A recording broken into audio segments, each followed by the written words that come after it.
Alright, so today I'm going to be doing a different hack. This isn't a camera, of course. This is a Predator Quest Signature Series collar by Extreme Dimensions. It's a mini Phantom digital call. This was sent to me by Joe Zanke to see if I could hack it for him so he could have a nighttime collar. So I'm going to start by taking the battery cover off of the back, and right down here there's two screws that we need to remove. We'll take those out.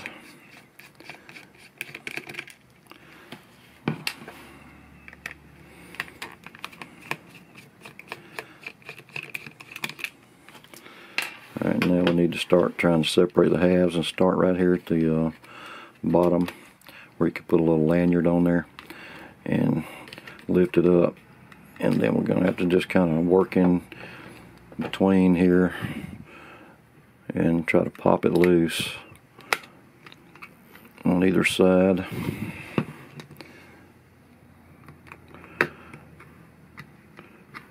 Just kind of work your way up towards the speaker area, and same thing here. I'm just going to have to just kind of work in here and get it to pop loose.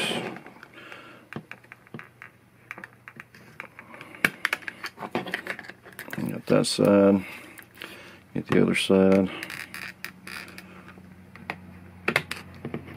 Alright, now we got the back, and you have to kind of be careful here. You got your battery tabs, one here for the negative post and one for the positive post up here, that have to pull through this plastic case on the back.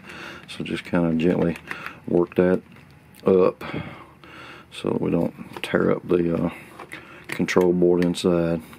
Now we got our back cover off.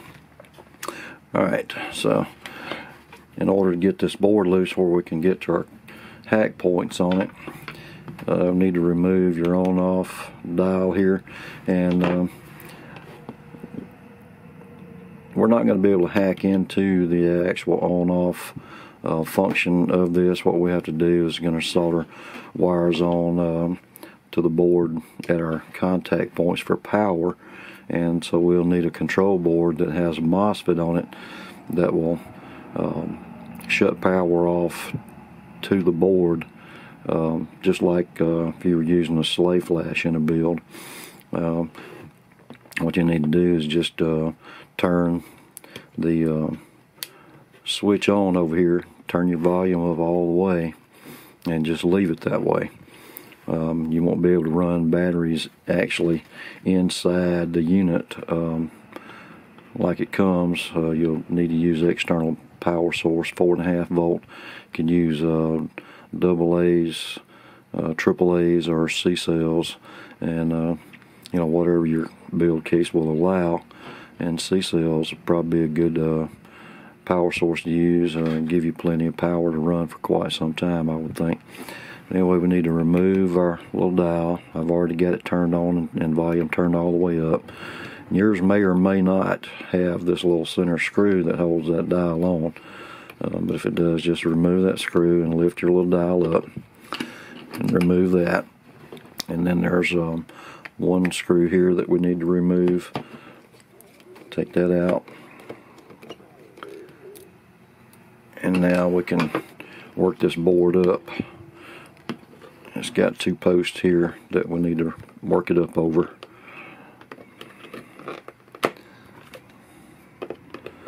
See if I can get this thing coming up out of here.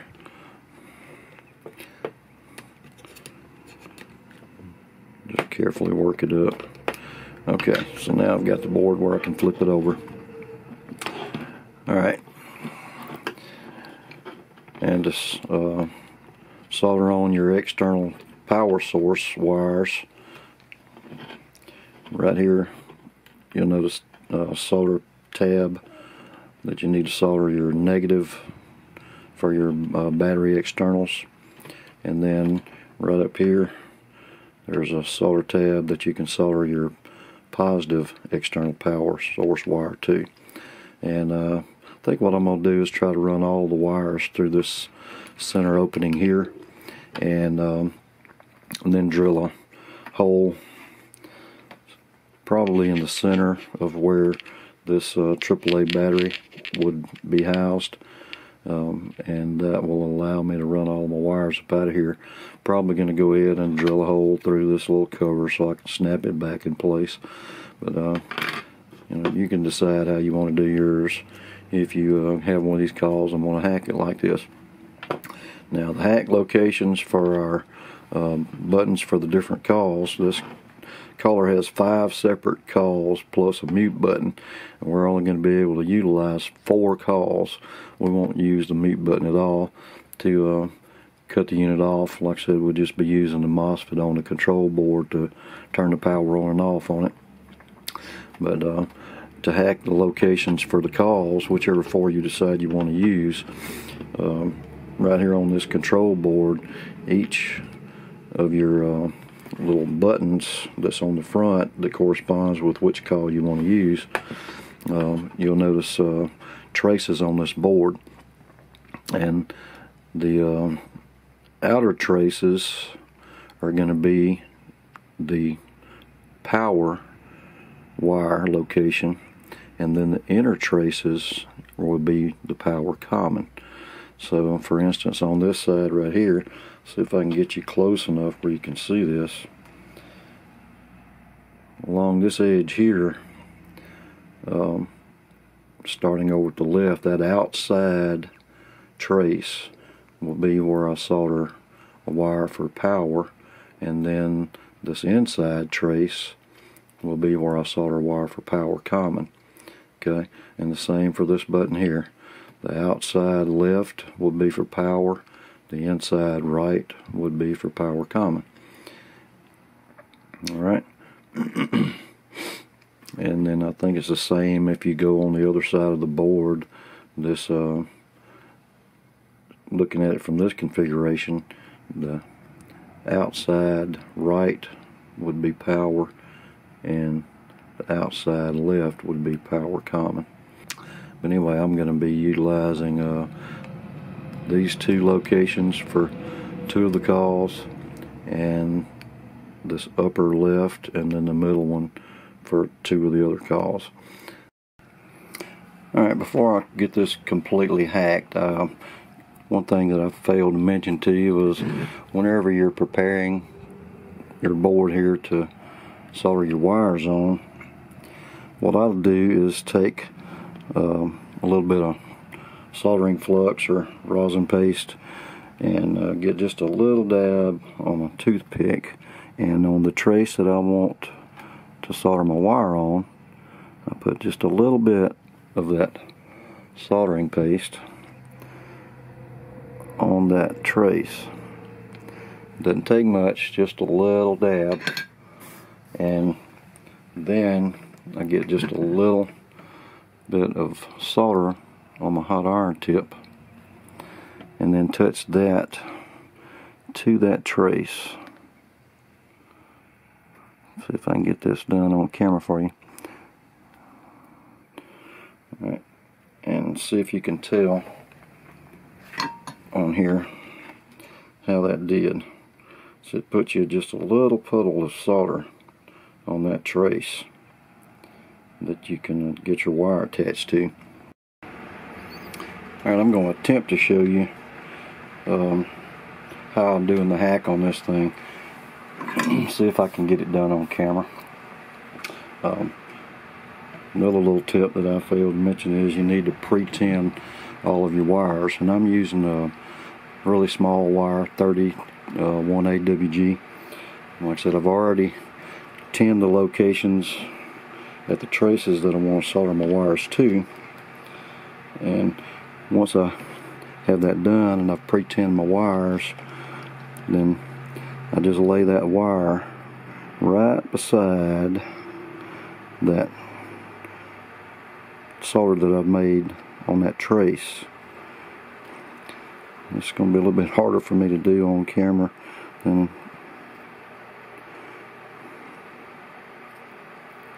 lay that wire right there and touch it with your iron, and it should connect.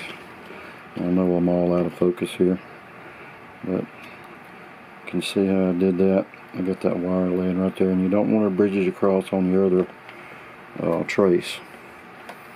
I'm going to try that one more time with the negative wire for this button. See if I can get this in frame where you can see what I'm doing. It's a little bit difficult to do that. Get my wire positioned properly. Alright, I've got my wire laying right there beside that trace. Touch it with my iron with just a small amount of solder on there, and it's soldered in place. Okay, so that's how I do those, and you can see all the wires, how I have them laid right there along the side of the trace and soldered on, and not bridging any other traces. Alright.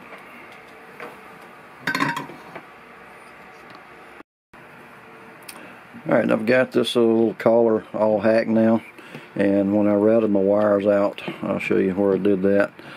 So like I said before, I was probably going to do, I just drilled a hole. I drilled a hole right there in the battery compartment, and then a matching hole on the back cover. And that way I put that back on, got all my wires run out, and I kept my wires paired for the buttons that I'm using them for. Alright, and that way I know which two wires go to which call.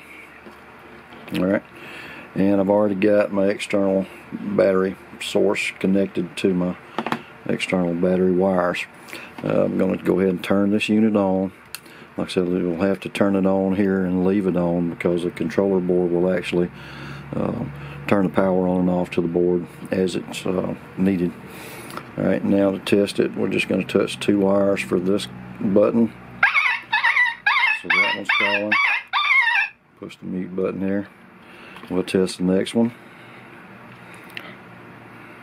Okay, so that one starts. Mute that. Go ahead and test our third button.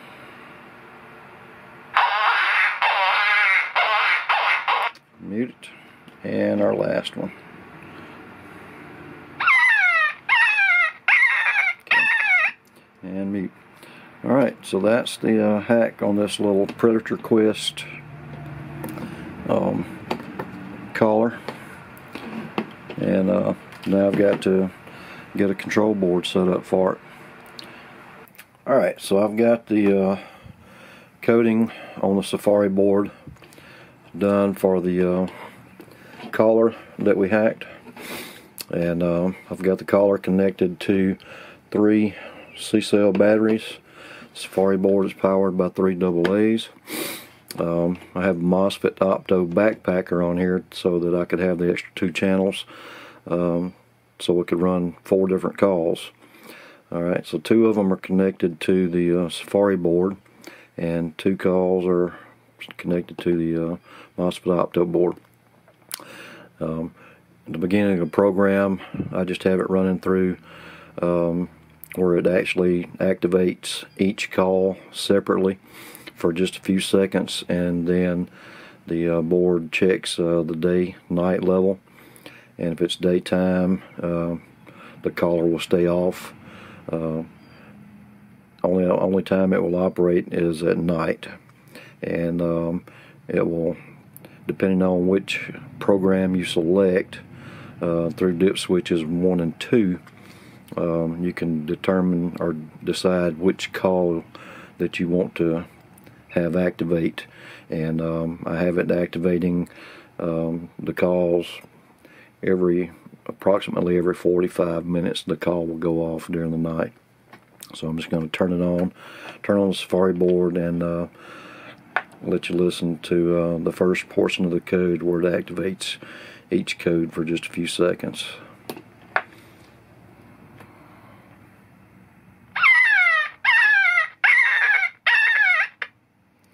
Alright, that was the hand coax.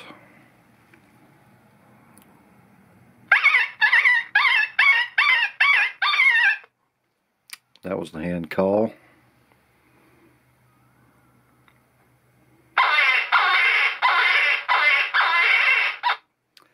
That was Jack Distress.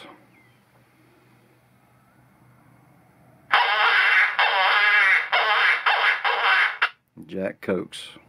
Now the board will go through and determine if it's day or night.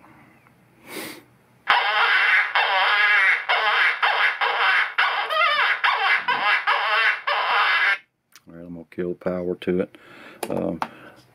I had the CDS covered with black electrical tape, so the board would detect that it was nighttime, and it automatically started the call that I have the dip switches set for, and that would play for approximately 1 minute. Then the board would shut off, and it would wait for approximately 45 minutes and check the day-night level again, and if it was still night, then it would cycle through and play the call again for another 1 minute. Alright guys, so hope you enjoyed this one, and thanks for watching.